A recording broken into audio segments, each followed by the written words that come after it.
नमस्कार, आप देख रहे हैं 4 PM और मैं हूं आपके साथ निधि तिवारी। ना कोई घुसा है, ना कोई घुस पाएगा, ना कोई आया है, ना कोई आएगा। जब भी प्रधानमंत्री मोदी से चीन पर सवाल किया जाता है तो मोदी जी ऐसा ही कुछ दावा करते हैं, लाल आंखें दिखाने की बात करते हैं। लेकिन विपक्ष के साथ साथ खुद बीजेपी के नेता भी उन्हीं के दावों की पोल खोल देते हैं और अब फिर से पीएम मोदी ने कुछ ऐसा ही बयान दिया है। दरअसल प्रधानमंत्री मोदी गुरुवार को उत्तराखंड के पिथौरागढ़ पहुंचे थे, जहां पर उन्होंने कई परियोजनाओं का शिलान्यास और उद्घाटन किया और इस दौरान एक जनसभा को भी संबोधित किया। और इस दौरान उन्होंने चीन का नाम लिए बिना ही एक बार फिर हुंकार भरी। और जैसा कि आप जानते ही हैं कि पीएम मोदी लाल आंख दिखाने की बात करते हैं चीन को, उनका ये बयान काफी ज्यादा वायरल हुआ था। तभी से विपक्षी हमेशा पीएम मोदी को इस पर घेरते रहते हैं और अब एक बार फिर से मोदी जी ने कुछ ऐसा ही बयान दिया है, जिसके बाद पब्लिक ने उन्हें जबरदस्त तरीके से सुना दिया है। तो क्या बयान दिया है, पहले वो सुनिए, फिर पब्लिक का क्या रिएक्शन है वो दिखाते हैं। आपके वोट की ताकत है। जब मैं दुनिया के बड़े बड़े लोगों से हाथ मिलाता हूं ना, आपने देखा होगा अच्छों से हो रहा है मामला। लेकिन जब मैं हाथ मिलाता हूं ना, तो बराबर आंख भी मिलाता हूं। और जब मेरी तरफ वो देखते हैं ना, तो मुझे नहीं देखते हैं, 140 करोड़ हिंदुस्तानियों को देखते हैं। मोदी जी कह रहे हैं कि जब मैं दुनिया के बड़े बड़े लोगों से हाथ मिलाता हूं तो बराबर आंख भी मिलाता हूं, केवल हाथ नहीं मिलाता हूं। इसके साथ ही मोदी जी ने यह भी कहा कि आज का भारत ना किसी से डरता है और ना ही किसी देश को डराता है। देश की ओर लाल आंख उठाने वालों के खिलाफ सख्ती से निपटा जाएगा। इस पर एक यूजर ने बोलता हिंदुस्तान की खबर शेयर की है, जिसमें सुब्रमण्यम स्वामी बीजेपी के वरिष्ठ नेता है, उन्होंने कहा है कि चीन अरुणाचल सीमा पर सेना इकट्ठा कर रहा है। मोदी सरकार ने शुतुरमुर्ग की तरह इस खबर को ब्लैकआउट कर दिया है। तो ये बीजेपी के ही वरिष्ठ नेता का बयान है, सुब्रमण्यम स्वामी का बयान है। तो ये खबर जो है ट्वीट करते हुए इस यूजर ने लिखा है कि ये महोदय मोदी सरकार के बारे में कुछ बता रहे हैं। तो ये बीजेपी के ही वरिष्ठ नेता हैं सुब्रमण्यम स्वामी, लगातार ये दावा करते रहते हैं कि चीन ने भारत की जमीन पर कब्जा किया है और उन्होंने तो यहाँ तक कहा था कि वो अपनी ही सरकार के खिलाफ सुप्रीम कोर्ट तक जाएंगे। लेकिन पीएम मोदी आंख मिलाने की बात करते हैं। इसके आगे एक यूजर ने लिखा, ओके तो कब निपटा रहे हैं आप जिनपिंग को? ये इशारा देना बंद करिए, चीन से डरिए नहीं, सीधे नाम लेकर संबोधित करिए। तो लोग ये भी कह रहे हैं कि आप चीन से डरिए मत, सीधे नाम लेकर कहिए ना कि आप किसको आंख दिखाने की बात कर रहे हैं, किससे आंख मिलाने की बात कर रहे हैं, चीन से मत डरिए। इसके आगे एक और यूजर ने लिखा कि पहले चीन से निपट लीजिए, जो हमारे काफी सैनिकों को शहीद करके हमारे जमीन पर कब्जा भी किए बैठा है, लेकिन आप तो चीन से और ज्यादा व्यापार बढ़ा कर निपट रहे हैं। तो लोग कह रहे हैं कि आप चीन से ज्यादा व्यापार करके निपट रहे हैं, ना कि उन्हें लाल आंख दिखाकर। एक और यूजर ने लिखा कि लेकिन मोदी जी, हमारा देश का जमीन चीन ने कब्जा कर रखा है, कैसे आप बोल सकते हैं? आप कब लाल आंख दिखाएंगे? देश सब जान रहा है।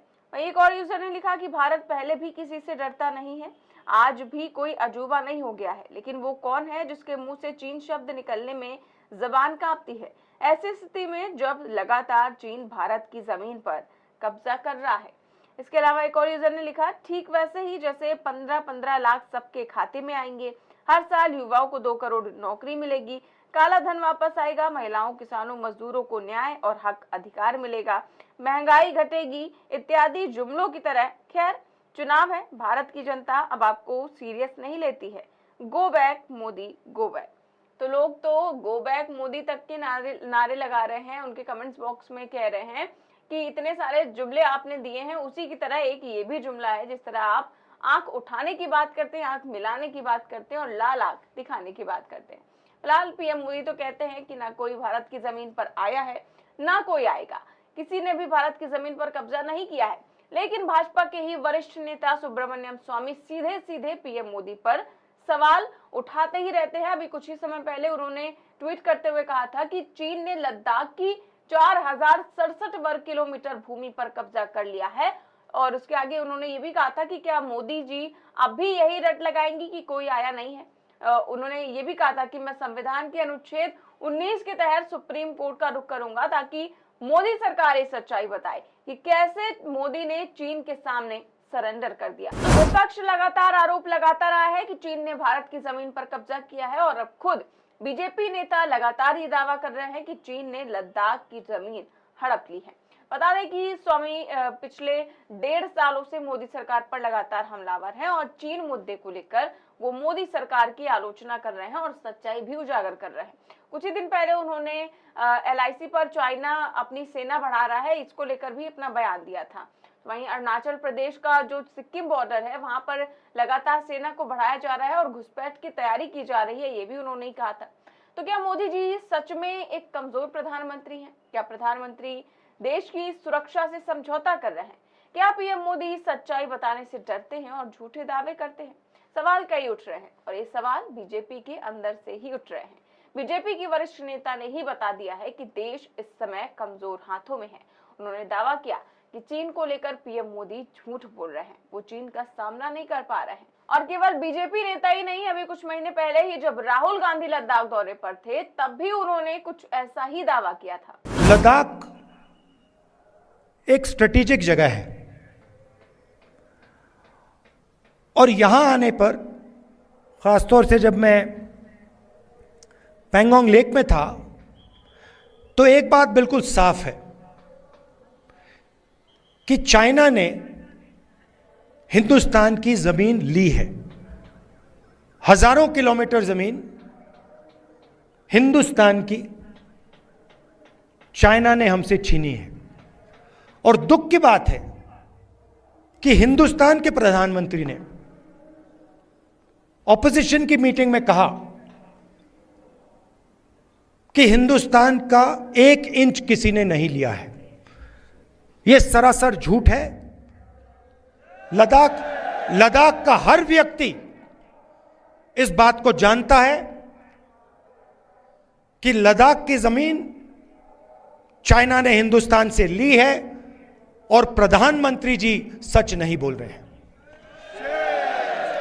राहुल गांधी ने कहा था कि चीन पर पूरा सच नहीं बता रही है केंद्र सरकार और लद्दाख का हर शख्स इस बात को जानता है कि लद्दाख की जमीन को चीन ने उस पर कुछ जमीनों पर कब्जा किया है और प्रधानमंत्री कहते हैं कि 1 इंच भी जमीन जो है वो चीन ने नहीं ली।